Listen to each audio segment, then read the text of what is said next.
অসাবধানতাবশত হাতটা টান লাগতেই ব্যথায় চোখ মুখ খিচে ফেলল অয়ন্তী। চোখ মেলে নিচের হাতের দিকে তাকালো। ডান হাতটা অনেকটা জায়গায় ব্যান্ডেজ করা, চুড়িগুলো তো সব গেঁথে গিয়েছিল, আর বাম হাতে ক্যানোলা লাগানো। টান লাগার ফলে রক্ত বের হয়েছে অনেকটা। রক্ত দেখে মাথা ঝিমঝিম করে উঠল। দরজা খোলার শব্দে সেদিকে তাকালো অয়ন্তী। অয়ন এসেছে, হাতে মেডিসিন আর একটা ফাইল। বিছানায় অয়ন্তীকে দেখে কাছে চলে আসলো অয়ন। কেমন লাগছে অয়ু? কোথাও কি খারাপ লাগছে বা কষ্ট হচ্ছে তোর? ভাইয়ের স্নেহভরা কথায় হালকা হাসলো অয়ন্তী। মাথা ঝিমঝিম করছে। মেডিসিন ইফেক্ট ঠিক হয়ে যাবে আস্তে আস্তে। মেডিসিনগুলো রাখতে রাখতে বলল অয়ন। আম্মু আব্বু কোথায়? হাতের জিনিসগুলো রেখে বেডের সাথে দেয়া চেয়ারটাতে বসলো অয়ন। বোনের হাত বুলিয়ে বলল, তুই কি জানিস আম্মু কতটা টেনশন করেছে তোর অ্যাক্সিডেন্টের কথা শুনে? সে তো পাগল পায় অবস্থা। বাবা তো জানিসই ঢাকার বাইরে ছিল কাজের জন্য, ওখান থেকে তোর জন্য ছুটে এসেছে। আম্মু কান্না করতে করতে অবস্থা অনেক খারাপ হয়ে গিয়েছিল, তাই আমি তাদের দুজনকে বাসায় পাঠিয়ে দিয়েছি। একটু পরে তারা চলে আসবে। আম্মু হয়তো তোর পছন্দের কিছু রান্না করে নিয়ে আসবে, আমাকে একটু আগে বলেছিল। আর আব্বু আসবে সাথে, চিন্তা করিস না। আমরা সবাই তোকে অনেক ভালোবাসি। তুই জানিস তোর অ্যাক্সিডেন্টের কথা শুনে আমার কেমন লেগেছিল? মনে হয়েছিল আমি হয়তো আমার সবচেয়ে আদরের খেলনাটাকে হারিয়ে ফেলবো। আমি যে কিভাবে এসেছি তা তোকে বলে বোঝাতে পারবো না। তোর ফ্রেন্ড রিমি তোকে নিয়ে এসেছে এখানে। তুই সত্যি অনেক লাকি যে রিমির মতো একজন ফ্রেন্ড পেয়েছিস। আর একজনের জন্য তুই এখানে আজকে সুস্থ আছিস। সে যদি সঠিক সময় তোকে না নিয়ে আসতো হসপিটাল, তাহলে হয়তো খারাপ কিছু হয়ে যেত। অয়নের কথা অয়ন্তীর বোধগম্য হচ্ছে না। অ্যাক্সিডেন্ট? সে তো অ্যাক্সিডেন্ট করেনি, তাকে তো নিশা এমন করেছে। আর হাতে কোনো একটা ইঞ্জেকশন পুশ করেছিল। রাহিনের দেয়া চুরিগুলো সব ভেঙে টুকরো টুকরো হয়ে গিয়েছিল। তাহলে ভাই কেন বলছে তার অ্যাক্সিডেন্ট হয়েছিল? আচ্ছা, রিমি কি কিছু বলেছে? আপাতত কিছু বলা ঠিক হবে না, তাই চুপ করে রইল। রিমি আসলেই না হয় সব জানা যাবে। এমন সময় কেবিনে প্রবেশ করলো নার্স। অয়ন্তীর কিছু নর্মাল চেক আপ করলো আর ক্যানোলাটা ঠিক করে দিল। যাবার আগে বলে গেল, ডাক্তার সাজিদ চলে আসবে কিছুক্ষণ পর। ডাক্তার সাজিদ ভালো মতো চেক আপ করে জানাবে পরবর্তী কন্ডিশনগুলো কী কী। আর অয়নকে সাথে যেতে বলল, কিছু ডকুমেন্টস ফিল আপ করতে হবে। অয়ন্তীকে রেস্ট নিতে বলে নিচে চলে গেল। অয়ন্তী চুপচাপ জানলার দিকে তাকিয়ে রইল। জীবন কি থেকে কি হয়ে গেল? নিশা কেনই বা তার সাথে এমন করলো? শুধুমাত্র থাপ্পড়টার কারণে? কিন্তু সেও তো তার সাথে কত খারাপ কিছু করেছিল, তার চরিত্র নিয়ে কথা বলেছিল। ভাবতেই কেমন বুক ভারী হয়ে আসলো। আচ্ছা, রাহিন কি জানে না অয়ন্তী হসপিটালে অ্যাডমিট? তাকে কি দেখতে আসেনি? খুব কি কান্না করেছিল তার শ্যামকন্যা কেমন অবস্থায় দেখে? তার জন্য সব কিছু তোলপাড় করেছিল হয়তো। কারণ তার শ্যামকন্যাকে কেউ কিছু বলবে আর এমনি এমনি ছেড়ে দিবে এমন তো রাহিন নয়। রাহিনকে নিয়ে এমন হাজারো চিন্তাগুলো ঘুরল অয়ন্তীর মাথায়। অথচ সে জানি না তার ভালোবাসার মানুষটি সারাদিন তার থেকে বেখবর ছিল। ঠিক এমন সময় দরজা ঠেলে কেবিনে প্রবেশ করলো অয়ন্তীর মা বাবা। মেয়েকে সজ্ঞানে দেখে কেঁদে ফেলল। অয়ন্তীর মা দৌড়ে গিয়ে ঝাপড়ে ধরল মেয়েকে। স্নেহের পরশ এঁকে দিল কপালে। মাকে কাছে পেয়ে মায়ের আহ্লাদে আবেগ আপ্লুত হয়ে গেল অয়ন্তী। কেমন ছোট্ট বাচ্চাদের মতো হাউ মাউ করে কেঁদে ফেলল। এখন মনে হচ্ছে পৃথিবীর সবচেয়ে শান্তির জায়গা মায়ের কোল, যেখানে সে একদম নিরাপদ। বাবাও মাথায় নিচের হাত বুলিয়ে দিলেন মেয়েকে সুস্থ দেখে। তারা যেন স্বস্তির নিঃশ্বাস ফেলল। সকাল 9:30। সাজিদের চেম্বারে বসে আছে আহমেদ। সাজিদের অপেক্ষায় আছে কখন পৌঁছবে। সাজিদকে অবশ্য বার কয়েক ফোনও করে ফেলেছে বেচারা। সাজিদ জানালো ট্রাফিকে ফেসে আছে। আহমেদের তো আর তর সইছে না, কারণ এক পলক অয়ন্তীর দেখা পাওয়া। সে চাইলেও অয়ন্তীর সাথে একা যে দেখা করতে পারছে না। রাতের আধারে নয়তো চুপি চুপি দেখে আসে, কিন্তু দিনের আলোয় বিষয়টা কেমন দেখা যায় না। তাই অপেক্ষা করছে সে সাজিদের। একসাথেই তার সাথে যাবে। ঠিক 15 মিনিট পর হসপিটালে পৌঁছল সাজিদ। নিজের চেম্বারে আহমেদকে দেখে বেশ অবাক হলো। তবে তা আহমেদের উপস্থিতিতে নয়, বরং আহমেদকে কালকের পোশাকে দেখে বুঝতে বাকি রইল না তার চেম্বারেই ছিল সারা রাত। বাসায় অবধি যায়নি। কেমন উস্কো খুস্কো লাগছে তাকে। ভালোবাসা কি এমনই হয়? হয়তো, কারণ এই আহমেদের সাথে পূর্বের আহমেদের কোনো মিল নেই। ভালোবাসায় মানুষ কত পরিবর্তন হয়, এ যেন তার প্রমাণ। সাজিদকে দেখিয়ে কাছে আসলো আহমেদ। সাজিদ বুঝলো প্রিয়সীকে এক পলক দেখতে ব্যাকুল হয়ে উঠেছে আহমেদ। আহমেদের অবস্থায় মনে মনে হাসলো সাজিদ। সাজিদের হাসিতে ভ্রু কুঁচকে রইল আহমেদ। তা দেখে সাজিদ বলল, এভাবে তাকিয়ে থেকো না এহমাদ। তোমার কাছে অন্তত আমি এই বোকামি আশা করিনি। আমি আবার কি বোকামি করলাম? তুমি যেমন সূক্ষ্ম বিজনেসম্যান, ঠিক ভালোবাসার ক্ষেত্রেও তেমনি বোকা প্রেমিক পুরুষ। এত কথা না পেঁচিয়ে সোজাভাবে বলো, কি বলতে চাচ্ছ?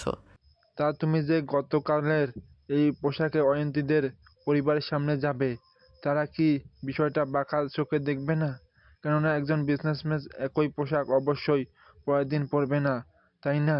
তাহলে তুমি তো পোশাক চেঞ্জও করনি। অয়ন্তী না হয় না জানলো, কিন্তু অয়ন্তীর ভাই অয়ন, বাবা মা এবং রিমি তারা কিন্তু তোমাকে কালকে একই পোশাকে দেখেছে। বিষয়টা ভেবে দেখেছো? সাজিদের কথায় হুঁশ ফিরল আহমেদের। আসলেই সে তো বিষয়টা এত গভীরভাবে ভাবেনি। তাহলে এখন কি করবে ভাবতে লাগলো আহমেদ। তাহলে আমি কি অয়ন্তীর সাথে দেখা করব না? আহমেদের কথায় এবার চোরে হেসে ফেলল সাজিদ। অবশ্যই দেখা করবে, তবে তোমার ড্রেস চেঞ্জ করে। এবং আমি তোমাকে পরে দেখা করাবো অয়ন্তীর সাথে একা। কিন্তু এখন না, এখন সঠিক সময় না তোমার অয়ন্তীর সামনে বা তার পরিবারের সামনে যাওয়ার।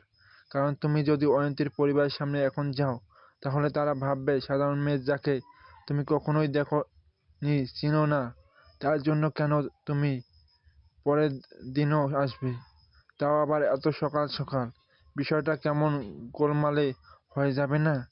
তাই আমি বলছি এখনই হুট করে তোমার সামনে যাওয়া উচিত না। একটু সবুর করো।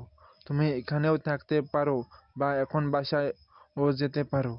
আমি তোমাকে কথা দিচ্ছি, অয়ন্তীর পুরো সিকিউরিটি আমার জিম্মায় থাকবে।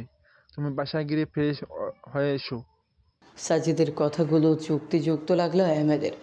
ঠিক আছে, আমি তবে যাচ্ছি। তবে কথা দাও, অয়ন্তীর পুরোপুরি খেয়াল তুমি রাখবে, আর অয়ন্তীর যাবতীয় আপডেট তুমি আমাকে জানাবে।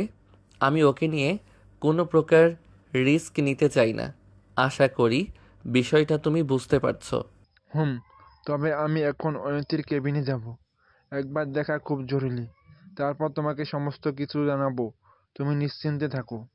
সাজিদের কথায় ভরসা করে বেরিয়ে পড়ল আহমেদ। পার্কিং থেকে গাড়ি বের করতে দৃষ্টি গেল অপর পাশে আরেকটি গাড়িতে। গাড়ি থেকে রিমি নামছে এবং তার সাথে আছে রাহিন। রাহিনকে দেখা মাত্রই আহমেদের ক্রোধের মাত্রা তরতর করে বেড়ে গেল। কোনো না কোনোভাবে অয়ন্তীর এমন অবস্থার জন্য রাহিনও তাই। নিজের রাগকে কন্ট্রোল করে বাসার উদ্দেশ্যে রওনা দিল আহমেদ। আপাতত একটা হট শাওয়ার নেওয়া জরুরি, তারপর অফিসে যাবে একবার। সকালে রিমিকে ফোন দিয়ে রাহিন বলেছিল সে অয়ন্তীকে দেখতে যাবে এবং তার সাথেই, তাই একসাথে এসেছে।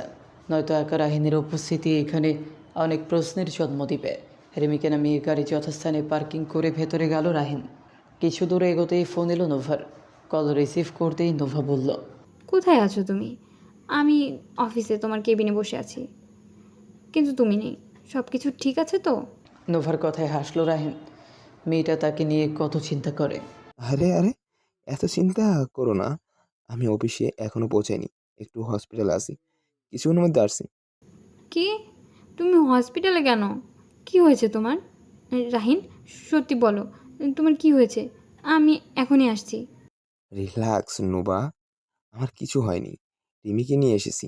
ওর এক ফ্রেন্ড গতকাল হসপিটালে অ্যাডমিট হয়েছে, তো তাকে দেখতে এসেছি। আমিও বের হব ওদের সাথে দেখা করে। অয়ন্তীর কথা চেপে গেল রাহিন। কেন জানি আজকাল অয়ন্তীর কথা তেমন বলতে ইচ্ছে করে না, শুনতেও ইচ্ছে করে না, বিশেষ করে নোভার সাথে কথা বলার সময়। রিমির বান্ধবী, তুমি দেখা করতে যাবে কেন? তুমি চলে আসলেই তো হতো। আমি তো চলে আসতে চেয়েছি, কিন্তু রিমি জোর করলো। তাই আসছি, যেহেতু খোঁজখবর নিতেই হয়। আবার সামাজিকতারও একটা ব্যাপার আছে। কেমন অকপটে কথাগুলো বলে ফেলল রাহিন।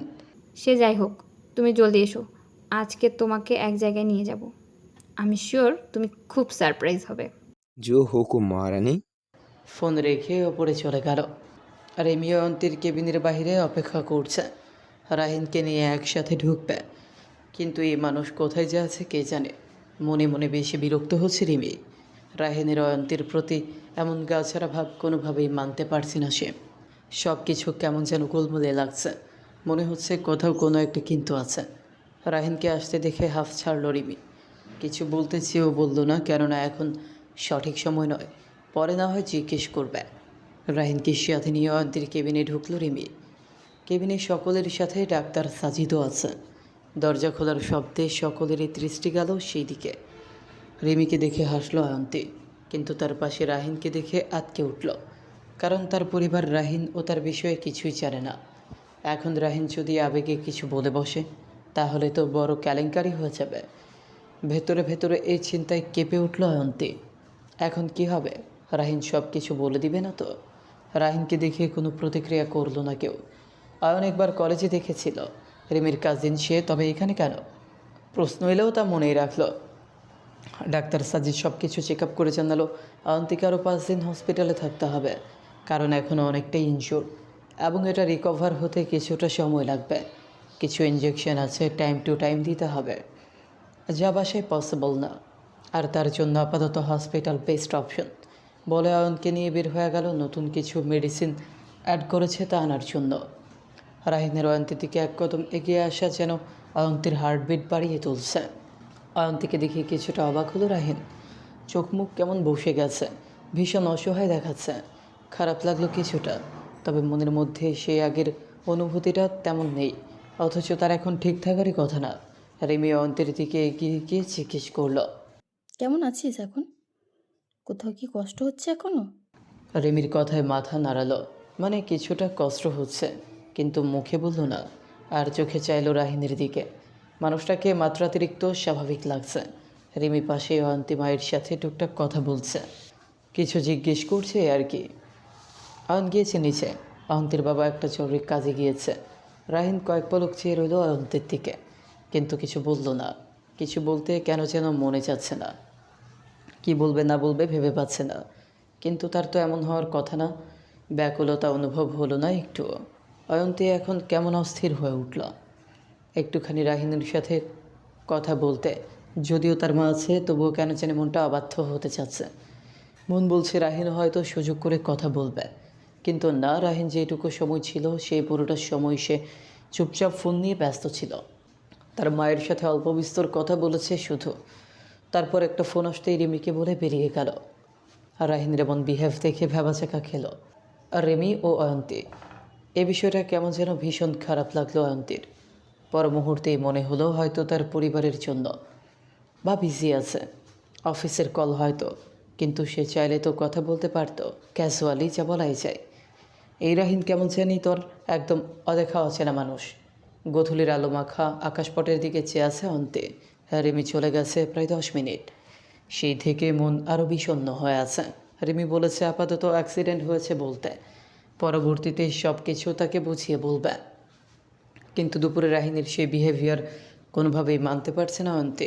রিমিও বুঝিয়েছে হয়তো তার পরিবারের সামনে এখন কোনো সিক্রেট না হোক, এর জন্য এমন করেছে। আবার অফিসের ব্যস্ততাও আছে। অয়ন্তীও নিজের মনকে এমন যুক্তি দিচ্ছে, কিন্তু তার মন মানতে নারাজ। অয়ন্তী যখন এইসব ভাবনায় মশগুল, ঠিক তখন একজন নার্স কেবিনের ভেতরে প্রবেশ করল। হাতে তার রং বেরঙের একগুচ্ছ ফুল। অনেকগুলো ফুলের নাম অয়ন্তী জানে না। নাম না জানা ফুলগুলো দেখতে ভীষণ মিষ্টি। ফুলগুলোর ঘ্রাণে মুহূর্তে পুরো কেবিন মম করে উঠল। কিছুক্ষণ আগের মন খারাপ যেন মুহূর্তেই কর্পূরের মতো উবে গেল। নার্স হাতে থাকা ফুলগুলো টেবিলের ওপর রেখে সকালের ফুলগুলো ফুলদানি থেকে বের করে ফেলল। তারপর এখন আনা তরতাজা ফুলগুলো ফুলদানিতে সুন্দর করে সাজিয়ে রাখলো। নার্স রুম থেকে বের হতে যাবে, ঠিক তখন অয়ন্তী জিজ্ঞেস করলো, কিছু মনে না করলে আপনাকে একটা প্রশ্ন করতে পারি? নার্স অয়ন্তীর দিকে ফিরে তাকালো আর বলল, জি বলুন, কি বলবেন? ফুলগুলো খুব সুন্দর। সকালবেলাও আমি তরতাজা ফুল দেখেছি আমার কেবিনে। আপনাদের হসপিটালে কি রোগীদের সকাল বিকাল তরতাজা ফুল দেওয়ার নিয়ম? অয়ন্তীর কথায় নার্স হেসে ফেলল।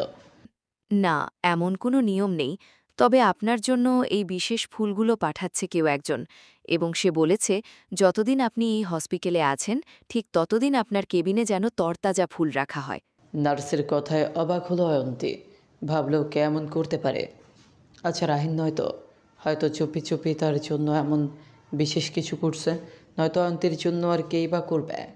রাহিনী এমন হুটহাট ভালোবাসা প্রকাশ করে চমকে দেয়। কিন্তু রাহিন কিভাবে জানে তার ফুল এত পছন্দ? সে তো কখনো বলেনি। জিজ্ঞেস করবে কি নার্সকে? অয়ন্তী শেষমেশ জিজ্ঞেস করলো। দয়া করে তার নাম বলা যাবে? নার্স কিছু বলার জন্য উদ্যত হতেই দরজা ঠেলে কেউ ভেতরে প্রবেশ করলো। মানুষটিকে দেখে অবাকের চরম পর্যায়ে পৌঁছে গেল অয়ন্তী। হাত পা কেমন কাঁপতে লাগলো। এটা কিভাবে সম্ভব? এই এখানে কি করে? কেবিনে পিংপতন নীরবতা বিরাজ করছে। এক দৃষ্টিতে অয়ন্তীর দিকে তাকিয়ে আছে আহমেদ। অয়ন্তীর ওই ভয়ার্থ ফ্যাকাশে চেহারা দেখে কেমন বুকটা ধক করে উঠল। মাথায় প্রথম একটাই প্রশ্ন আসলো, অয়ন্তী কি তাকে ভয় পাচ্ছে? কিন্তু কেন? পর মুহূর্তেই টনক নড়ল। ব্যাপারটা কি তবে রাহিন? বুকটা কেমন খা খা করে উঠল।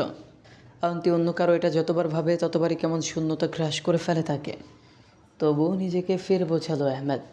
অয়ন্তী এখনও ড্যাব ড্যাব করে তাকিয়ে আছে আহমেদের দিকে। পুরো কেবিনে আপাতত সে আর আহমেদ ছাড়া কেউ নেই।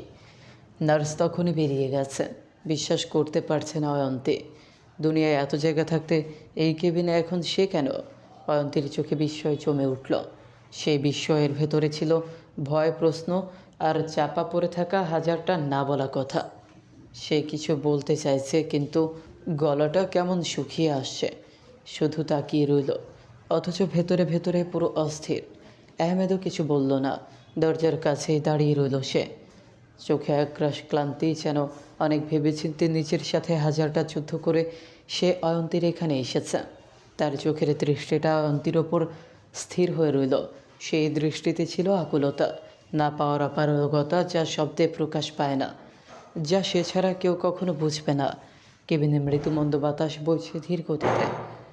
দুজনের মাঝে ছড়িয়ে রয়েছে এক অদ্ভুত নীরবতা।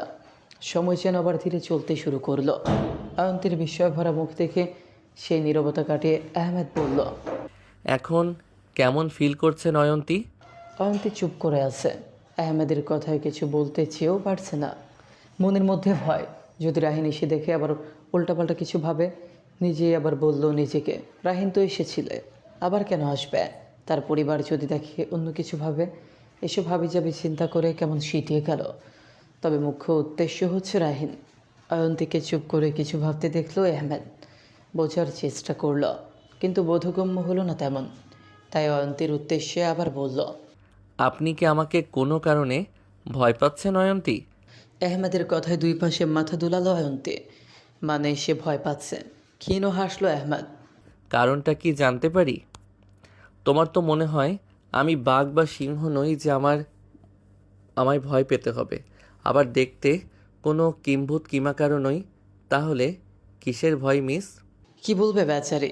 কাউকে তো সরাসরি বলাও যায় না যে আপনার জন্য এমন হয়েছে অমন হয়েছে, যেখানে তার কোনো দোষও নেই। না সে কোনো মিসবিহেভ করেছে তাদের প্রথম সাক্ষাতে। তাহলে কি বলবে এখন? আসলে অয়ন্তীর কথা শেষ হওয়ার আগেই টেনে নিয়ে আহমেদ বলল। আসলে নকলে বাদ দিন, বলুন কি সমস্যা আমার সাথে কথা বলতে? আমার তো মনে হয় আমি ওই দিন আপনাকে বকাও দেইনি, না কোনো খারাপ কিছু করেছি। তাহলে আর আপনাকে সাহায্য করার এই প্রতিদান কি আমি সত্যিই প্রাপ্য? আহমেদের গম্ভীর কণ্ঠে কেমন কেঁপে উঠল অয়ন্তী। সে কি রেগে গেল? আর কোন প্রতিদান? কোন প্রতিদান? অয়ন্তীর এমন চেহারায় হাসি আসলো আহমেদের, কিন্তু বহু কষ্টে হাসি নিজের মধ্যে চেপে রেখে এগিয়ে গেল অয়ন্তীর দিকে। যথাযথ দূরত্ব রেখে একটু ঝুঁকে গিয়ে বলল। আপনি বড্ড ভুলমনা অয়ন্তী, সব ভুলে যান। বিশেষ করে কিছু মানুষকে একেবারে আপনার স্মৃতির পাতায় বিলীন করে দেন। কিন্তু সে যে আপনার জন্য অধীর আকাঙ্ক্ষার অভিব্যক্তিটা জামা করে বয়ে বেড়ায় তা মোটেও বুঝতে পারেন না আপনি। আহমেদের কথায় ফ্যাল করে চেয়ে রইল অয়ন্তী। সব মাথার ওপর দিয়ে যাচ্ছে। এত গভীর কথা সে কখনো শোনেনি। কি বোঝাতে চাচ্ছে, কি বলছে, এর মর্মার্থ বিশ্লেষণের মতো অয়ন্তীর ছোট্ট মনটা অপরিপক্ক এখনও। মনে হচ্ছে কোনো কথার কলকধাতায় ঘুরে ফিরছে সব। অয়ন্তীর চোখে যেন বিশাল মায়া। এই যে অয়ন্তীর এমন চাহনি আহমেদকে হাজারবার তার অনুভূতির সাথে আষ্টে পৃষ্ঠে জড়িয়ে ধরে, এটা তো বলেও বোঝাতে পারবে না। এই মায়া কাটানো তার জন্য দায়। গতকাল আপনাকে হসপিটালে আমিই নিয়ে এসেছি, আপনাকে কেউ বলেনি? আশ্চর্য হয়ে গেল অয়ন্তী। গতকালের কিছু তার মনে নেই, তবে আবছা মনে আছে সে কারো গাড়িতে এসেছে, কিন্তু গাড়িটা যে আহমেদের এটা তো ক্ষণে ক্ষণেও জানতো না। রিমিও তো বলেনি। ভুলে গেছে হয়তো, কারণ তাদের সব কথা ছিল রাহিনকে নিয়ে। সেখানে কি আর আহমেদ ইফতিখারের নাম নেওয়ার সময় ছিল? অথচ এই লোকটা না থাকলে সে হয়তো আজকে এইখানে নাও থাকতে পারতো। অয়ন্তী কিছু বলার জন্য হা করতেই আহমেদ বলল, আপনাকে ধন্যবাদ দিতে হবে না অয়ন্তী, শুধু এতটুকু বলুন আপনি এখন কেমন ফিল করছেন। আমার জন্য শুধু এতটুকু ইম্পর্টেন্ট, আর আপনার ধন্যবাদ তোলা রইল আমার কাছে। কোনো এক সময় প্রয়োজন হলে না হয় চেয়ে নিব। আবারও অবাক হলো অয়ন্তী। সে সত্যিই ধন্যবাদ বলতেই চেয়েছিল, কিন্তু এটা আহমেদ ইফতেখার কী করে বুঝল? আচ্ছা, সে কি কারো মন পড়তে পারে? এমন সব হাবিজাবি ভাবনায় ফির মশগুল হয়ে গেল। আহমেদ অয়ন্তীর এমন নিষ্পাপ রূপে আরও বিমোহিত হয়ে গেল। আর সেই মুহূর্তে কেবিনের ভেতরে জন্ম নিল এক গভীর আবেগে ভরা অনুভূতি, যেখানে অপার্থিব এক বিস্ময়, যন্ত্রণা আর অদ্ভুত আশার আলো একসাথে জ্বলে উঠল। কর্কশ শব্দে আহমেদের ফোনটা চিৎকার করে উঠল। হুঁশ ফিরল অয়ন্তীর। আহমেদ হালকা হাসি দিয়ে ফোন বের করলো। স্ক্রিনে জলজল করছে সাজিদের নাম্বার। অবাক হলো বেশ। সাজিদ তো তাকে আসতে বলল, তাহলে কল কেন? একটু সাইডে গিয়ে রিসিভ করলো আহমেদ। কেবিন থেকে বের হও মেহমাদ, অয়ন আর ওর বাবা সেদিকে যাচ্ছে। তপ্ত নিঃশ্বাস ফেলে চোখ বন্ধ করে ফেলল। একটু নিরিবিলি কথা বলতে চেয়েছিল শুধু, তাই সাজিদকে বলেছিল তাদের কথায় বিজি রাখতে। কিন্তু কি হলো, শুধু বলল। ঠিক আছে। পেছনে ফিরতেই দেখলো উৎসুক দৃষ্টিতে চেয়ে আছে অয়ন্তী। আহমেদ কাছে এগিয়ে গেল আবারও, একদম সামনে গিয়ে বলল, আপনার সাথে আবার দেখা হবে অয়ন্তী, ভালো থাকবেন। আর হ্যাঁ, আমি এসেছিলাম কাউকে বলবেন না যেন, তখন আবার হিতে বিপরীত হতে পারে গতবারের মতো। বলেই ফোন হাতে নিয়ে বেরিয়ে পড়ল আহমেদ। আসলে সে চাচ্ছিল তার এখানে আসা যেন অয়ন্তীর পরিবার না জানে। সে পরে এসে তাদের সাথে একসাথে কথা বলবে, তাই অয়ন্তীকে একটু ভয় দেখালো। নয়তো বোকা বসন্ত গৌরী বললে সে বাহানা কি দিত? হাজারটা প্রশ্ন হতো। ওইদিকে আহমেদের চারদিকে বোকা চোখে চেয়ে রইল অয়ন্তী। গতবারের মতো মানে? সে কি জানে রাহিনার তার সে জঘন্য ঝগড়ার ব্যাপারটা? আহমেদের যাওয়ার ঠিক 2 মিনিট পর কেবিনে আসলো অয়ন আর তার বাবা। অয়ন্তী ভাবছে বলবে কি বলবে না। আচ্ছা, বাবা ভাই কি জানে আহমেদ ইফতেখার তাকে হসপিটালে এনেছিল, নাকি সে বলবে? রিমিও তো সব বলে গেল না। এসবের মধ্যে অয়ন জিজ্ঞেস করল, অয়ু, কি হয়েছে? বেশি খারাপ লাগছে তোর? কি ভাবছিস এমন করে? ভাইয়ের ডাকে হুঁশ ফিরল অয়ন্তীর। তেমন কিছু না, আম্মু আসেনি, ভালো লাগছে না এখানে। আম্মু আজকে আসবে না? হঠাৎ প্রেশার ফল করেছে। আর সকালে তো এলোই, কালকে আবার আসবে। আচ্ছা, তুমিও চলে যাবে? না, আমি থাকবো। রাতে বাবা চলে যাবে। আম্মু তো একা। অয়নের কথায় সায় দিয়ে তার বাবা বলল, অয়ন্তীর আম্মু, আমি তোমার মায়ের কাছে যাব, কারণ জানোই তো সে একা হলে নিজের যত্ন কখনোই নেয় না। এখন সর্বক্ষণ তোমার ভাই আছে, কখন কি লাগে তাকে বলবে, ঠিক আছে? বাবার কথায় বাধ্য মেয়ের মতো মাথা নাড়ালো অয়ন্তী। ভাইয়া আর কেউ আসেনি আমাকে দেখতে? বলে আশায় চেয়ে রইল, হয়তো বলবে রিমির কাজিন আবার এসেছিল। কিন্তু অয়ন্তীকে হতাশ করে ভ্রু কুচকে চাইল অয়ন। আর কে আসবে? কেউ আসেনি, তবে তিমি বলেছিল আসবে কালকে। অয়ন্তীর চোখ চকচক করে উঠল। তাহলে তো রাহিনও আসবে কালকে। বাসা থেকে সকালে কেউ না আসলে তো ভালো হবে, একটু কথা বলতে পারবে ভেবে খুশি হলেও পর মুহূর্তেই কেমন মনটা খারাপ হয়ে গেল। রাহিনীর সেই গা ছাড়া বিহেভ মনে হলো। চুপ করে গেল। একটা ফোনও তো করতে পারতো, করলো না তো। এতটাই কি বিজি? মনে মনে ঠিক করলো কালকে এলে ইচ্ছে মতো ঝগড়া করবে। তাই অয়নকে বলল, ভাইয়া শোনো না, কালকে তো রিমি আসবে, তাহলে ও এলে তুমি বাসায় গিয়ে রেস্ট করে আম্মুকে নিয়ে এসো, আর বলবে আমার আম্মুর হাতের বিরিয়ানি খেতে ইচ্ছে করছে। কালকে যেন বেশি করে নিয়ে আসে, রিমিকেও খাওয়াবো, বেচারি এত কষ্ট করলো আমার জন্য। বিরিয়ানি খাবি? তাহলে আমি কিনে নিয়ে আসি এখন। অযথা আম্মাকে কেন কষ্ট দিব? আর কালকে না হয় রিমিকেও এনে খাওয়াবো। কিন্তু আমার তো আম্মুর হাতের বিরিয়ানি খেতে ইচ্ছে করছে। তাহলে এখনই বলি আমি, সকালে নিয়ে আসতে পারবে? না না না, আম্মুর তো বললো প্রেশার ফল করেছে, তাহলে এখন রেস্ট করুক, নয়তো শুনলে এক্ষুনি শুরু হয়ে যাবে সব করতে। তাই বলছিলাম তুমি সকালে গিয়ে বলবে। অয়ন আচ্ছা বলে বাবাকে নিয়ে বেরিয়ে পড়ল। তাকে গাড়িতে উঠিয়ে দিয়ে চলে আসবে আবার। রাত 10:30। আহমেদ এত রাতে এসেছে হসপিটালে। সারাদিন সব কাজ শেষ করে বিকেলে এসেছিল, তারপর চলে গিয়ে এখন আবার এসেছে। এখন সাজিদের চেম্বারে ঠিক সাজিদের চোখের সামনে বসে আছে। পাশে সাজিদ গালে হাত দিয়ে আহমেদকে দেখছে। সাজিদের মনে হচ্ছে কোনো পাগলকে তার স্পিচ দিয়ে বুঝিয়ে নিয়ে যাওয়া সম্ভব, কিন্তু কোনো ঘাড়তেরা পাগল প্রেমিককে বোঝানো ইম্পসিবল। কত করে বললো সকালে এসো, কত পরিশ্রম গেছে সারাদিন, এমন করলে তুমি অসুস্থ হয়ে যাবে আবার। আর বিকেলে তো দেখলেই, এখানে সব সিকিউরিটি আমি নিজে দিচ্ছি। কিন্তু না, তার নিজের সশরীরে এখানে থেকে চেক করতে হবে। অয়ন্তীকে নিয়ে সে বিন্দু পরিমাণ রেস্ট নেবে না। সারাদিন এত কাজ করে এত এনার্জি পায় কোথায়? কই সাজিদ তো পায় না। মনে হচ্ছে এখনই বিছানায় গায়ে এলিয়ে দিলে তাকে কেউ আর খুঁজে পাবে না। আহমেদকে যত দেখছে তত অবাক হচ্ছে। সাজিদের এমন চাহনি দেখে আহমেদ বলল, সাজিদ, আমি তোমার গার্লফ্রেন্ড নই যে এইভাবে তাকিয়ে থাকবে। তার দিকে তাকিয়েও সে খুশি হবে আমি না। আহমেদের ব্যাফাস কথায় কাশি উঠে গেল সাজিদের। এই ছেলে কি লাগাম ছাড়া কথা বলার কোর্স করেছে? এত কথা তো আগে বলেনি। এত কথার কোর্স কোথা থেকে করেছো বলো তো আমাকে? আগে তো এমন ছিল না। তোমার কি মনে হচ্ছে না তুমি বেশি বলছো? বললে না হয় বললামই। যাই হোক, কবে থেকে এমন কঠিন প্রেমে পড়লে বলো তো? তাকে কেন বলছো না? সাজিদের কথায় অন্যমনস্ক হয়ে গেল আহমেদ। আমি তো প্রেমে পড়িনি সাজিদ।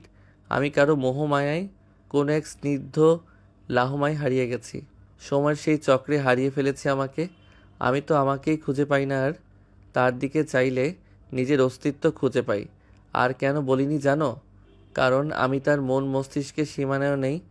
যে লাহমায় আমি হারিয়েছি তার মাঝে, সে লাহমা তার মনেও নেই। আর সবচেয়ে গুরুত্বপূর্ণ কথা হলো, তার মন উজাড় করা ভালোবাসা আমার জন্য না, সে অন্য কারো যে তার জন্য ব্যাকুল। আর এদিকে আমি তার অপেক্ষায় বিলীন। বলেই টলমল চোখে লুকিয়ে ব্যালকনিতে চলে গেল। আর এদিকে আহমেদের শেষ কথা শুনে পুরো তবদা খেয়ে গেল সাজিদ। সে তো অন্য কিছু ভেবেছিল, কিন্তু এখন তো সব কেমন উল্টো। তাহলে কি তার বন্ধু একতরফা ভালোবাসায় আটকে গিয়েছে? রাতের পরিবেশে যেন এক গভীর নীরবতার মায়াবী আবরণ। দিনের কোলাহল স্তব্ধ হয়ে এলে চারদিকে নেমে আসে শান্ত অন্ধকার। আকাশে জ্বলে ওঠে অসংখ্য তারা, আর মাঝখানে রূপালি আলো ছড়িয়ে হাসে চাঁদ। দূরে কোথাও ঝিঝি পোকার একটানা ডাক, মাঝে মাঝে দূর থেকে ভেসে আসে নাম না জানা পাখির ডাক। আহমেদ সাজিদের চেম্বারে বসে আছে। রাত অনেকটা গড়িয়ে গেছে। বাইরের শহরের শব্দ ধীরে ধীরে ক্ষীণ হয়ে এসেছে বহু আগে। মাঝে মাঝে দূরের কোনো গাড়ির শব্দ ভেসে আসছে। চেম্বারের ভেতরটা এতটাই স্থির আর শান্ত যে দেয়ালে ঝোলানো ঘড়ির টিকটিক শব্দ স্পষ্ট শোনা যাচ্ছে। টেবিলের ওপর ফাইলের এক গাদা স্তূপ, কিছু এলোমেলো খোলা কাগজ আর কলম পড়ে আছে। আধ খাওয়া কফি মগ থেকে থেমে থেমে ধোয়া উঠছে। সাজিদ চেয়ারে হেলান দিয়ে বসে আছে, চোখে চিন্তার ছাপ। তার ঠিক সামনে আহমেদ বসে আছে চুপচাপ শান্ত। সারাদিনের ব্যস্ততার পর রাত যেন তাকে একটু থেমে ভাবার সুযোগ দিয়েছে সব কিছুর জন্য। জানলার কাছে বাইরের ল্যাম্পপোস্টের আলো এসে পড়েছে, তাই কাছে তার অস্পষ্ট প্রতিফলন দেখা যাচ্ছে। ঘরের ভেতরের গম্ভীর নীরবতা ঢেলে সাজিদ বলল, এহমাদ, এত রহস্য না রেখে তুমি আমাকে সব কিছু খুলে বলবে? মনের কথা মনের মধ্যে চাপিয়ে রেখে কি কোনো লাভ আছে? আর তোমার কথা সত্যি আমার বোধগম্য হচ্ছে না। তুমি অয়ন্তীকে যে ভালোবাসে এতে আমার কোনো সন্দেহ নেই, কারণ আমি গত 2 দিনে সব অবজার্ভ করেছি। কিন্তু এই যে বললে অয়ন্তীর তোমাকে মনে নেই, এটা বুঝলাম না আমি। চুপ করে রইল আহমেদ। কেউকাল ভেবে উঠে চলে গেল ওপাশের বড় জানলার পাশে। তাকে আমি দেখেছিলাম বসন্তের প্রথম লগ্নে, যখন প্রকৃতি তার নিজের মধ্যে মত্ত ছিল। আমি হারিয়েছিলাম কারো চঞ্চল কথায়। হঠাৎ যেন সময়ের স্রোতে বিরতি এলো। চারপাশের এত শব্দ, ফুলের গন্ধ, পাখির ডাক, মানুষের কোলাহল, সব কিছু মিলিয়ে এক অদ্ভুত নীরবতা তৈরি হলো আমার ভেতরে। যখন আমি অয়ন্তীকে প্রথম দেখলাম, আমার মনে হলো বসন্তের রানী যেন ধরণীর বুকে নেমে এসেছে। তার খোলা চুলে বসন্তের আলো খেলা করছিল, চোখে ছিল অচেনা এক দীপ্তি। মনে হয়েছিল প্রকৃতি আজ তার সমস্ত রং তার মধ্যে ঢেলে দিয়েছে। হাসি মাখা মুখে তার হেঁটে আসা আমার বুকের ভেতর এসে যেন কোথাও আঘাত করলো। কোনো এক সুখানুভূতি শুধু মনে করিয়ে দিয়েছিল কিছু একটা বদলে যাচ্ছে তোমার। এহমাদ, তুমি কি বদলে গেলে? জানো সাজিদ, তার উপস্থিতি এমন ছিল যেন বহুদিনের চেনা, অথচ আমার কখনো না দেখা এক স্বপ্ন হঠাৎ বাস্তব হয়ে দাঁড়িয়েছে সামনে। আমি শুধু তাকে অনুভব করছিলাম। আমার বসন্ত তখন শুধু প্রকৃতির মধ্যে সীমাবদ্ধ ছিল না, ছিল তার চোখে, অবুঝ ভঙ্গিতে, তার নীরবতার ভেতরেও। তার একটুখানি চাহনি আমার ভেতরের অগোছালো দিনগুলো গুছিয়ে যেতে চাইছিল কেমন হুট করে। মনে হচ্ছিল এতদিন আমার মধ্যে যে শূন্যতার নাম জানতাম না, এই বুঝি সে পূরণ করতে এলো। বসন্তের সেই প্রথম লগ্নে প্রকৃতি যেমন নতুন করে বাঁচতে শিখিয়েছিল আমাকে, আমিও তেমন নতুন এক অনুভূতির জন্ম নিতে দেখেছিলাম নিজের ভেতরে। আর সেই অনুভূতির শুরুতে ছিল আমার বসন্ত বৈরী, যে আমার বিষাদ মাখা রাজ্য দাপুটে কদম ফেলে এসেছিল, আর আজও যে আমার সমস্ত রাজ্য নিজের মায়ায় দাপিয়ে বেড়াচ্ছে। আহমেদের কথা মন্ত্রমুগ্ধ হয়ে শুনছিল সাজিদ, কিন্তু কিছু একটা কথা খটকা লাগলো, তাই জিজ্ঞেস করলো। কিন্তু এহমাদ, আমি তোমায় যতটুকু চিনি, তুমি তো কখনো বসন্ত উৎসবে যাওয়ার মতো মানুষ না। তোমার এসব বিষয় ইন্টারেস্ট কখনো ছিল না। আমাদের ব্যাচে সবচেয়ে নিরামিষ মনে হয় তুমিই ছিলে, যে কখনো এইসব উৎসব অ্যাটেন্ড করতে না। তাহলে তুমি কিভাবে বসন্ত উৎসবে গিয়েছিলে? আমার বোন নাজিফাকে তুমি তো ভালো মতোই চিনো। সে তার কথা যেভাবেই হোক মানিয়ে ছাড়বে, কারণ তাকে এতটাই আহ্লাদ দিয়ে বড় করেছি যে সে সবচেয়ে বেশি আমার কাছে বায়না করে। অবশ্য আমি ছাড়া তার কেই বা আছে? তো সে আমাকে জোর করে নিয়ে গিয়েছিল। কে জানতো যে সেখানে গিয়ে আমি কারো মোহমায়ায় এমনভাবে আটকে যাব যেখান থেকে বের হওয়ার আমার আর কোনো পথ থাকবে না। কথাগুলো বলেই নিঃশ্বাস ছাড়লো আহমেদ। এবার নাজিবা দেশে এসে বায়না করলো যে সে এবার বসন্ত উৎসব দেখতে যাবে, কিন্তু গতানুগতিকগুলো না, সাধারণ মানুষ যেভাবে উদযাপন করে তেমন দেখতে চাইলো। তো ওকে নিয়ে বের হলাম সকালে। পৌঁছলাম নানাজানের প্রতিষ্ঠিত ক্যাম্পাসে, কারণ প্রতি বছর সেখানে কালচারাল ক্লাবের আয়োজনে বসন্ত উৎসব হয়। নাজিফাকে নিয়ে আশেপাশে দেখছিলাম, কাউকে বলিনি যে আমরা আসছি। বললে ভিআইপি ট্রিটমেন্ট শুরু করে দিবে তারা বরাবরের মতো, কিন্তু আমরা এমন চাচ্ছিলাম না, তাই নিজেদের মতো করে ঘুরে দেখছিলাম চারপাশ। নাজিফা অনেকগুলো ফুল কিনেছিল, মেলা থেকে চুড়ি কিনতে এখানে ওখানে ছোটাছুটি করতে লাগলো। আমি কিছুটা দূরে দাঁড়িয়ে আদুরে বনের আনন্দ দেখছিলাম। ঠিক তখনই অয়ন্তীকে দেখে আমার দুনিয়া থমকে গেল। অয়ন্তী আশপাশ দেখতে এতটাই মগ্ন হয়েছিল যে সামনে আমি যে একজন জলজান্ত মানুষ দাঁড়িয়ে আছি খেয়ালই করলো না। বেখেয়ালিভাবে ধাক্কা লেগে আমার হাতে থাকা ফুলগুলো পড়ে গেল। আমি তার মায়া থেকে বাঁচতে নিজের দৃষ্টি সরিয়ে ফুলগুলো তুলতে লাগলাম। তাড়াহুড়ো করে সেও তুলে আমাকে সরি বলে আমার হাতে দিয়ে দ্রুত চলে গেল। একবার তাকালোও না আমার পানে। আর আমি সেই যে হারিয়ে গেলাম তার মাঝে। আমি এতটাই অনুভূতি শূন্য হয়ে গিয়েছিলাম যে আমাদের সাথে নিয়ে বের হওয়ার খরগোশ ছানা কখন খাঁচা থেকে বেরিয়ে গিয়েছে বলতেও পারলাম না। আমাদের ছোট পিকু হারিয়ে গেল। নাজিফা আমাকে একগাদা বকাঝকা করেছে এর জন্য। বিমূঢ় আমি কাকে খুঁজবো, কিভাবে খুঁজবো জানা নেই। তারপর কাউকেই পেলাম না সেই ভিড়ের মধ্যে। অজ্ঞতা বাসায় চলে এলাম। তার রেশ কিছুদিন তার বেশ কিছুদিন পর নাজিফাকে এয়ারপোর্টে পৌঁছে দিয়ে ক্যাফেতে ফের দেখলাম অয়ন্তীকে। আমার মন উৎফুল্ল হয়ে গেল, কিন্তু খুশি সবসময় থাকে না কপালে। আমারও ছিল না। ভাগ্যের চক্রে সে অন্য কারো ভালোবাসা গ্রহণ করলো, ঠিক আমার থেকে একটু অদূরে বসে। রাহিন নাম তার। কি লাকি ম্যান সে, যে এত কোমল প্রাণ একজন মানুষ পেল। আর ভাগ্য আমায় আবারও হারিয়ে দিল। এমনভাবে হারালো যে নিজের প্রতি নিজেরই মায়া হয়। তবুও তার উপহাস থেমে নেই। সেই অয়ন্তীকে কোনো না কোনোভাবে আমার সামনে আসে আর আমি বিবশ হয়ে যাই বারংবার। আর আমার অপারগতায় উপহাসের হাসি হাসে আমার ভাগ্য। আহমেদের বুকের ভেতর কোথাও তীব্র রক্তক্ষরণ হচ্ছে। নিজেকে সামলে আর কত থাকা চায়। আহমেদের কথায় সাজিদও কেমন আবেগ আপ্লুত হয়ে গেল। আহমেদের কাঁধে হাত রেখে বলল, এহমাদ, আমি তোমাকে সেদিনও বলেছিলাম, আজও বলছি, কিসমতের খেলা সত্যি আজব। কখন কাকে দিবে আর কখন নেবে তুমি বুঝবে না।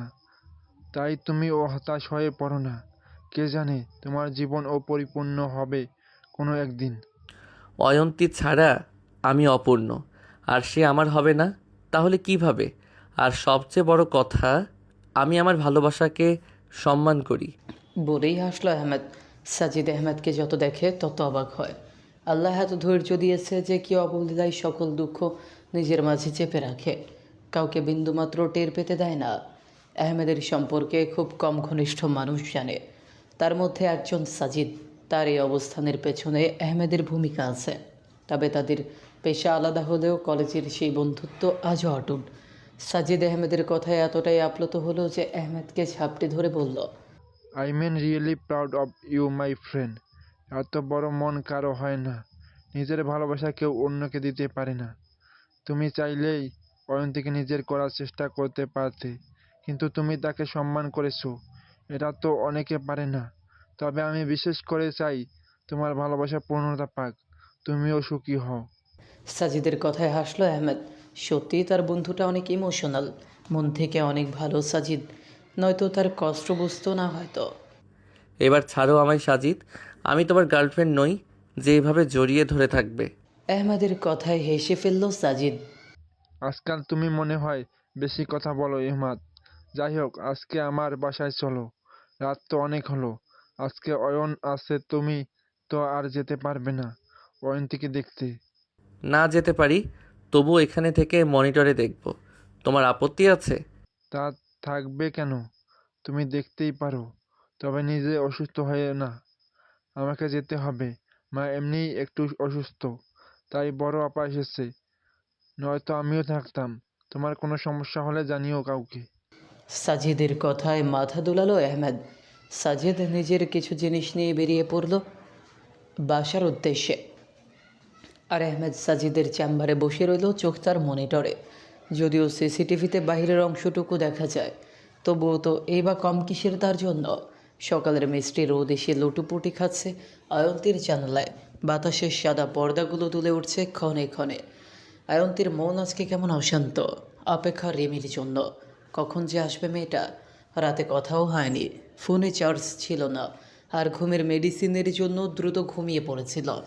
তাই সকাল থেকে অপেক্ষা করছে। ভাইকে দিয়ে ফোন করিয়েছিল কিন্তু রিসিভ করেনি, তাই মনটাও একটু খারাপ লাগছে। অয়ন রুমের মধ্যে সোফায় বসে ফোনে কী জানি করছে, আর চোখে অয়ন্তীকে দেখে বলল, এত অস্থির কেন হচ্ছিস অয়ু? রিমি তো বলেছে আজকে আসবে, তাহলে এত ছটপট করার কিছু নেই। সময় হলে চলে আসবে। এখন নাস্তা করে নে, তোর মেডিসিন আছে, ভুলে গেছিস? না ভুলিনি, তবে খেতে ইচ্ছে করছে না। বলে মনমরা হয়ে রইল অয়ন্তী। ঠিক তার কিছুক্ষণ পর দরজা ঠেলে প্রবেশ করলো রিমি, হাতে টিফিন বক্স। কেবিনে ঢুকে ছোট্ট একটা হাসি দিল। রিমিকে দেখে অয়ন্তী জানে নতুন জীবন ফিরে পেল। রিমির পেছনে ওকে ঝুঁকি দিল, কিন্তু কাউকে দেখতে পেল না। মনে মনে ভাবলো রাহিন হয়তো নিচে আছে, অয়নের জন্য আসছে না। যদি আবার কিছু মনে করে অয়ন তার জন্য। রিমিকে চোখের ইশারায় কিছু বলল, কিন্তু রিমি কিছু বুঝলো না।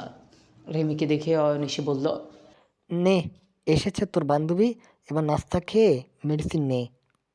আর আমাকে তো বাসায় যেতে হবে এখন। মা এমনি তো অপেক্ষা করছে আমার জন্য, আবার দুপুরের খাবারও আনতে হবে। ভাইয়া, আম্মু নাস্তা পাঠিয়েছে, এটা আনতেই দেরি হয়েছে, আপনিও খেয়ে নিন, তারপর না হয় যান। না রিমি, আমার দেরি হয়ে যাবে, কিছু কাজও আছে। অফিস থেকে ছুটি নিয়েছি, কিন্তু কাজ থেকে পারিনি। তুমি আজকে এখানে থাকো ওর সাথে, আমরা জলদি চলে আসবো। হাতের ছোট শপিং ব্যাগটা গুছিয়ে নিতে নিতে বলল অয়ন। আপনি নিশ্চিন্তে যেতে পারেন ভাইয়া, আমি আছি আজকে সারাদিন এখানে। আম্মুকে বলে এসেছি, সমস্যা হবে না। আর রিমি আর অয়ন্তীকে রেখে বেরিয়ে পড়ল অয়ন। এতক্ষণ সিসিটিভিতে সব দেখলো আহমেদ। রিমি আছে তাই সেও কিছুটা নিশ্চিন্ত হলো, কিন্তু রাহিনকে না দেখে কিছুটা অবাক হলো। ঘড়িতে সময় দেখে এবার বেরিয়ে পড়ল। অফিসে একটা মিটিং আছে, না গেলেই নয়। অয়ন যাওয়ার পর রিমিকে টেনে কাছে বসালো অয়ন্তী। রিমি, তুই একা এসছিস? রাহিম কি আসেনি তোর সাথে? না তো, আমার সাথে আসেনি, কথাও হয়নি কালকে। আর সকালে ফোনে পেলাম না, চাচি আম্মু বলল বেরিয়ে গেছে সকালে। আমি ভাবলাম হয়তো এখানে এসেছে। কেন, তোর সাথে কথা হয়নি? রাতে কি ফোনও করেনি? অনেক আশা নিয়ে বলল অয়ন্তী। রিমি বার কয়েক ফোন দিল রাহিনকে, কিন্তু রিসিভ করলো না। রিমি মেসেজ করে রাখলো, ব্যস্ত হলে মেসেজ দেখে তো কল ব্যাক করবে। ভাইয়া হয়তো কোনো কাজে আটকে গেছে, তুই চিন্তা করিস না, আমি একটু পর আবারও কল দেবো। রিমির কথায় ফ্যাকাশে হাসলো অয়ন্তী, তবুও মনের ছটফট অনুভূতি কমল না। রিমি নাস্তা বের করে অন্য প্রসঙ্গে গেল, কিন্তু অয়ন্তী মন বসাতে পারল না। অফিসে মিটিং শেষে কিছু ফাইল দেখছিল আহমেদ। ফোনের শব্দে ফাইল থেকে চোখ তুলে তাকালো। অয়নের নাম্বার স্ক্রিনে এই সময় দেখে ভ্রু কুচকে চাইল। অয়ন কেন ফোন দিবে এই সময়? কোনো বিপদ হলো না তো? জলদি রিসিভ করলো আহমেদ। হ্যালো বলতেই উপাস থেকে ভেসে এলো অয়নের স্বর। আসসালামু আলাইকুম স্যার, আমি অয়ন রেজা বলছিলাম। কেমন আছেন?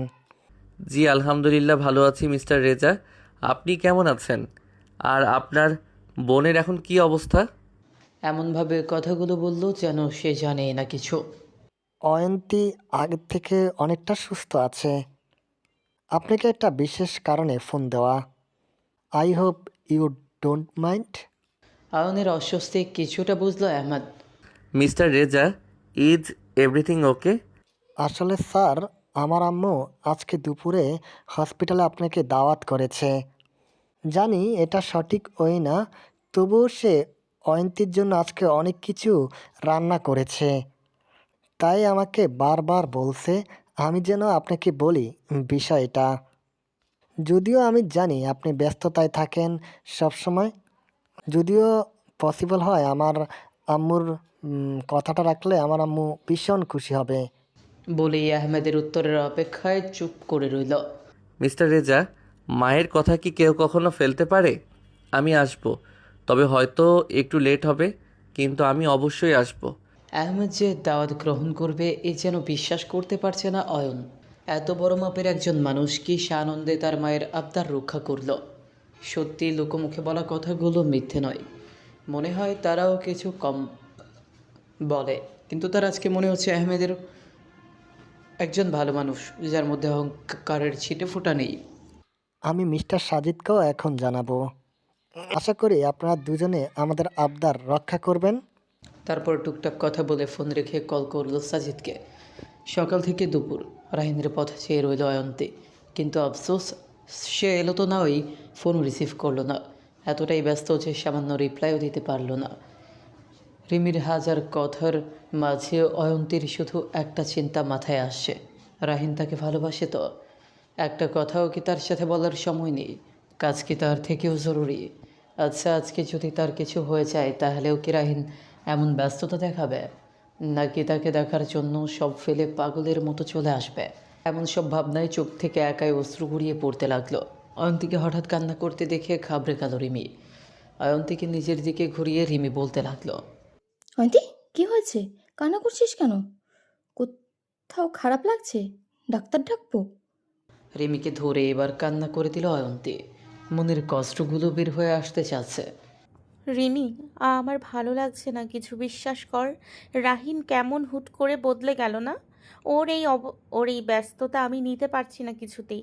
জানি কাজ থাকে, তাই বলে এত যে ওর আমাকে একবারও মনে আসে না। ছোট্ট একটা মেসেজও কি দিতে পারে না? আমার দম বন্ধ হয়ে আসছে রিমি, কি হচ্ছে এসব? বলেই হেঁচকি উঠে গেল অয়ন্তীর।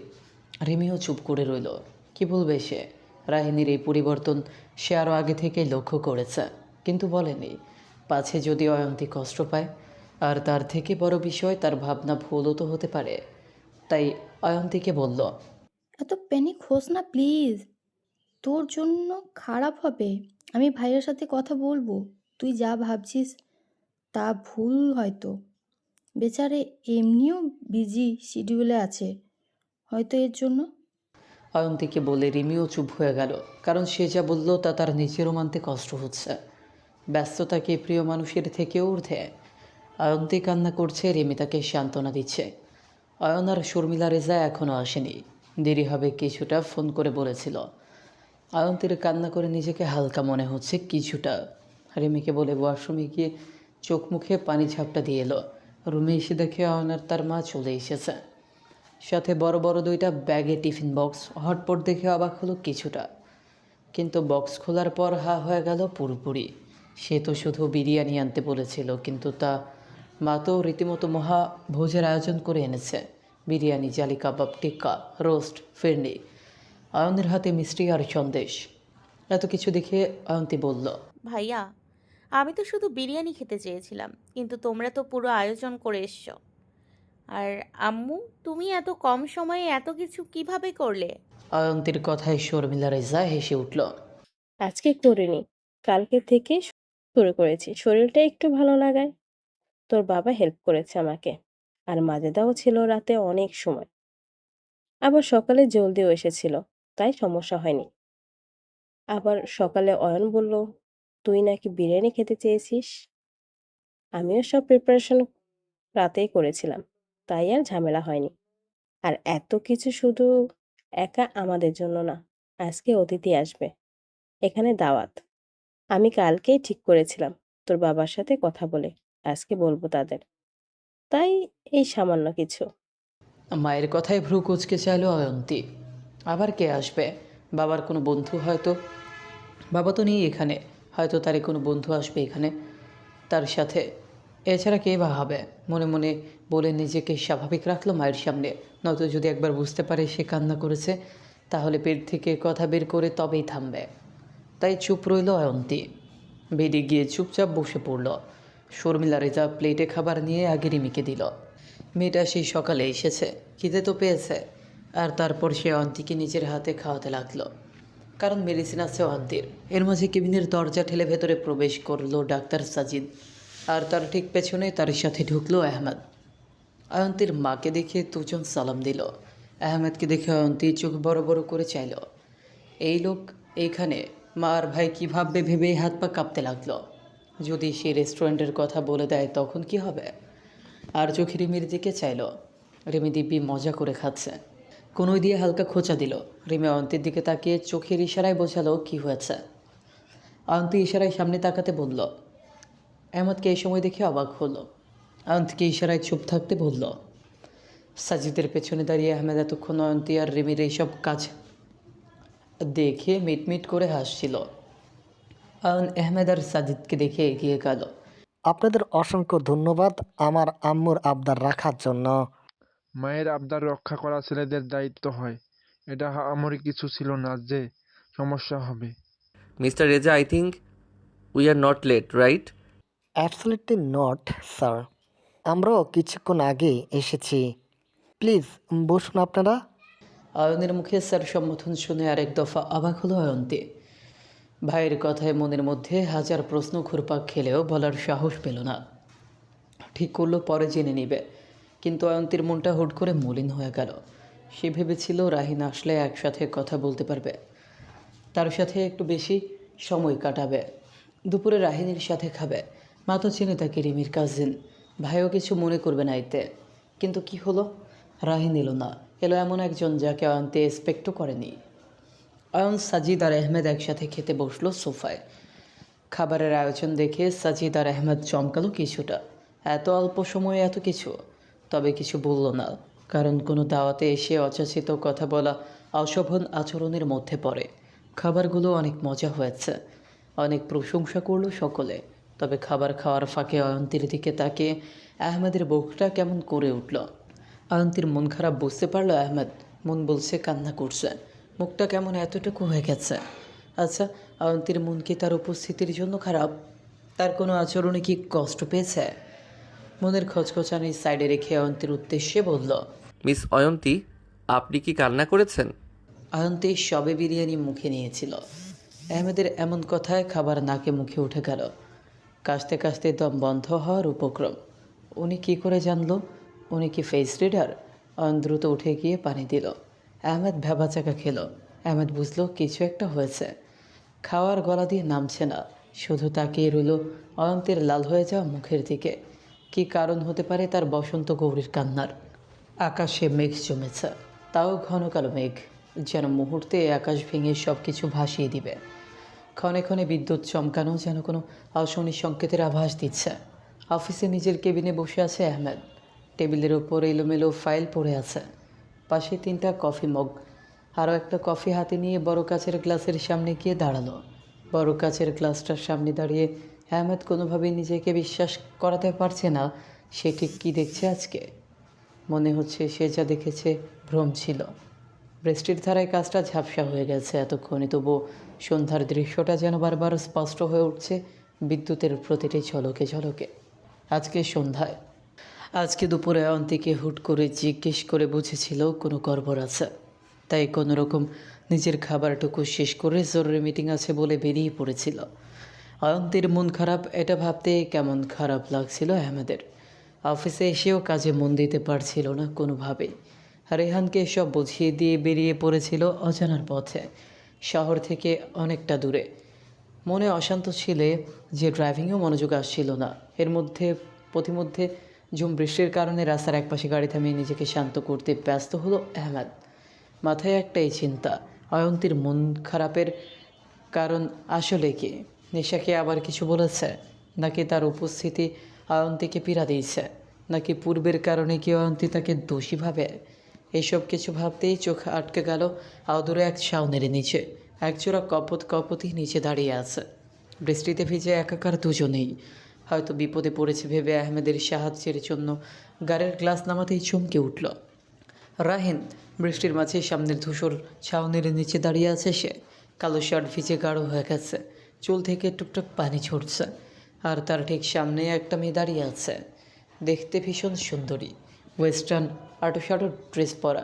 বৃষ্টিতে প্রায় গা লেগে গেছে শরীরে। সে ঠান্ডায় কাঁপছিল কিনা বোঝা না গেলেও রাহিন তাড়াতাড়ি নিজের কোটটা খুলে তার কাঁধে জড়িয়ে দিল। আজকে রাহিন নোভাকে নিয়ে লং ড্রাইভে বেরিয়েছিল। নোভার ইচ্ছে ছিল রাহিনের সাথে একা সময় কাটাবে। তার আবদারের সাথে সাথে রাহিন রাজি হয়ে গেল, কেননা তাদের সম্পর্কটা আর আগের মতো নেই। সময়ের আগে তারা অনেকটা চলে গিয়েছে, যদিও মুখে খুলে বলা হয়নি, কিন্তু তাদের আচরণে পরিলক্ষিত হয় সব কিছু। এই যে নোভার রাহিনের কাছে যখন তখন আবদার আহ্লাদ, এগুলো তো আর একটা ছেলে আর মেয়ের মাঝে এমনি হয় না। রাহিনও তার আচরণে বোঝায় সে তার সব কিছুর প্রতি কতটা কেয়ারিং। তাই আর মুখে বলার প্রয়োজনই পড়েনি, নিজেরা তাদের আবেগকে বুঝে নিয়েছে। তাই তো নোভার একবার বলাতেই সকালে শহর থেকে অনেক দূরে গিয়েছিল। সারাদিন ঘুরে ফেরার পথে গাড়িটা নষ্ট হয়ে গেল। তাই তারা আশেপাশে ঘোরার সময় হুটহাট বৃষ্টিতে পুরো ভিজে চপচপে হয়ে দৌড়ে আশ্রয় নিয়েছে এই ছাউনিতে। নোভার কাছে এমন মুহূর্ত এই প্রথম। বিদেশে থাকার কারণে এমন উপভোগ করাও হয়নি। আবার পাশে আছে রাহিন, তাহলে আর কি লাগে? কি সুন্দর মুহূর্ত প্রকৃতি আমাদের দিয়েছে, তাই না রাহিন? শুধু তুমি আর আমি এই নির্জনে। সাবধান, আবার প্রেমে পড়ে যেও না। আমার মাঝে একবার হারালে কিন্তু আর খুঁজে পাবে না তোমাকে। নোভার আবেশিত কথায় রাহিনও ঝুঁকে গেল নোভার দিকে। যে আগে থেকেই হারিয়ে আছে তাকে সাবধান না করে কি লাভ আছে? বলে এক ধ্যানে তাকিয়ে রইল একে অপরের দিকে। তারপর দুজনেই একসাথে হেসে উঠল। তাদের হাসিতে একটা স্বাচ্ছন্দ্য, একটা ঘনিষ্ঠতা স্পষ্ট বোঝা যাচ্ছিল। এমন হাসি তো অপরিচিতদের হয় না। হাসির মধ্যে তারা এতটাই হারিয়েছিল যে হঠাৎ নোভার পা পিছলে গেল ভেজা মেঝেতে। রাহিন এক মুহূর্ত দেরি না করে তাকে টেনে নিল নিজের দিকে। নোভার হাত রাহিনের বুকের ওপর চেপে রইল কয়েক সেকেন্ড। তাদের চোখাচোখি হলো, সময়টা যেন থমকে দাঁড়ালো তাদের জন্য। রাহিন আলতো করে নোভার কপাল থেকে ভেজা চুল সরিয়ে দিল। নোভাও যেন রাহিনের স্পর্শে নিজেকে শান্ত করে নিল, যেন বহুদিনের অতৃপ্ত বাসনা মনের মধ্যে সজাগ হয়েছে। রাহিন হালকা ঝুঁকে নোভার মুখের দিকে তাকিয়ে রইল, হারিয়ে গেল যেন কোথাও। রাহিনকে চুপ থাকতে দেখে রাহিনের দিকে চাইল নোভা। দুজনের চোখে চোখ আটকে গেল, সময় যেন ধীর হয়ে এলো। রাহিন ধীরে ধীরে তার মুখের খুব কাছে ঝুঁকল। নোভার চোখ বন্ধ হইল অজান্তেই। আর নিজেকে আটকে রাখতে পারল না রাহিন। নোভার ঠোঁটে ঠোঁট ছুঁয়ে দিল। নোভার হাত আস্তে করে উঠে এলো রাহিনের শার্টের কলারে। রাহিন তার কোমরের কাছে হাত রাখল, কাছে টেনে নিল আরও একটু। বিদ্যুৎ আবার চমকালো। সেই ঝলকে তাদের ছায়া এক হয়ে গেল। বিদ্যুতের তীব্র ঝলকে আবারও দৃশ্যমান মুহূর্ত আলোকিত হলো। অদূর থেকে এমন দৃশ্য দেখে সাথে সাথে চোখ বন্ধ করে ফেলল আহমেদ। আহমেদের চোয়াল শক্ত হয়ে গেল, চোখের মনি অস্থির হলো, নিঃশ্বাস ভারী হয়ে গেল। আহমেদের মাথার ভেতর ঝড় উঠল। মাথায় একের পর এক প্রশ্ন ঘুরপাক খেতে লাগলো। এই মেয়েটাকে, রাহিন কি এতদিন ধরে কিছু লুকিয়ে আসছে? অয়ন্তী কি জানে সব, তাই কি মন খারাপ? নাকি রাহিন এতদিন ধরে অয়ন্তীর কোমলতার ফায়দা নিয়েছে বা নিচ্ছে? বৃষ্টির শব্দ হঠাৎ আরও তীব্র হয়ে উঠল, যেন আকাশ ভেঙে পড়ছে। আহমেদের ভাবনায় ছেদ পড়ল গাড়ির হর্নে। এবার রাহিন মেয়েটার হাত ধরে ছুটে গেল সেই গাড়ির দিকে। গাড়ির দরজা খুলে তাকে ভেতরে বসতে সাহায্য করলো। দরজা বন্ধ করার আগে আরেকবার ঝুঁকে কী যেন বলল খুব কাছাকাছি গিয়ে। তারপর সেও গাড়িতে উঠে বসল। রাহিনের গাড়ির লাল টেল লাইট বৃষ্টির ভেতর মিলিয়ে যেতে যেতে অদৃশ্য হয়ে গেল।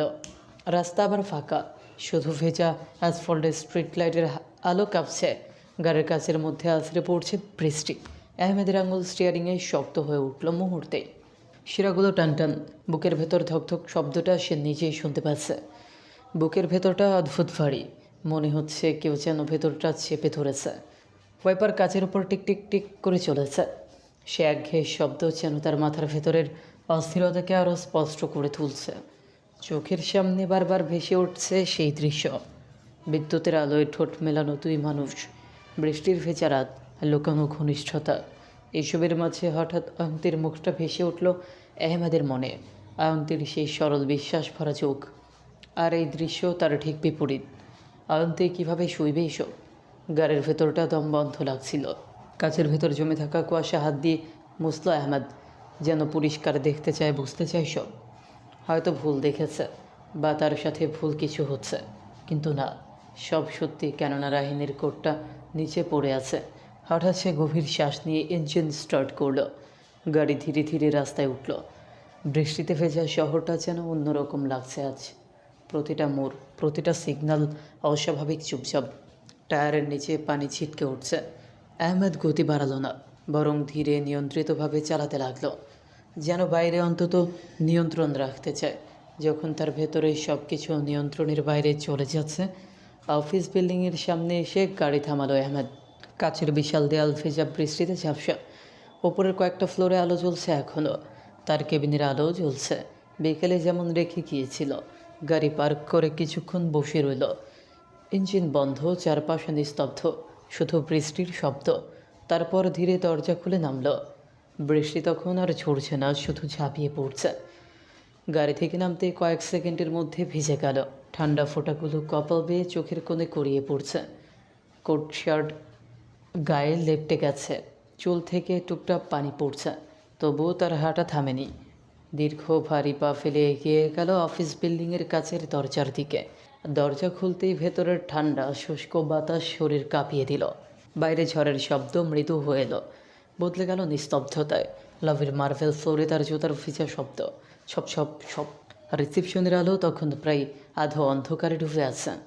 নাইট শিফটের এক গার্ড দূর থেকে অবাক চোখে তাকালো আহমেদকে অফিসে দেখে।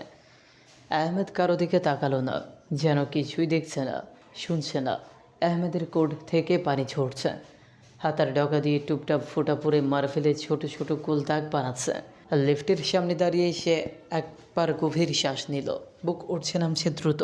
চোখ দুটোর আগে লালচে হয়ে গেছে, যা ভেজা চুলের আড়ালে আংশিক ঢাকা। লিফটের দরজা খুলতেই ভেতরের আয়নায় নিজের অবস্থা চোখে পড়ল। এলোমেলো ভেজা মুখে কঠিন ছায়া। কয়েক সেকেন্ড তাকিয়ে রইল নিজের দিকে, যেন নিজেকেই চিনতে পারছে না। ফ্লোরে পৌঁছে করিডর দিয়ে হাঁটার সময় তার পায়ের শব্দ ফাঁকা দেয়ালে প্রতিধ্বনিত হলো। পুরো অফিস প্রায় অন্ধকার, শুধু তার কেবিনের আলো জ্বলছে। কাচের ভেতর থেকে হলদেটে আভা বেরিয়ে আসছে।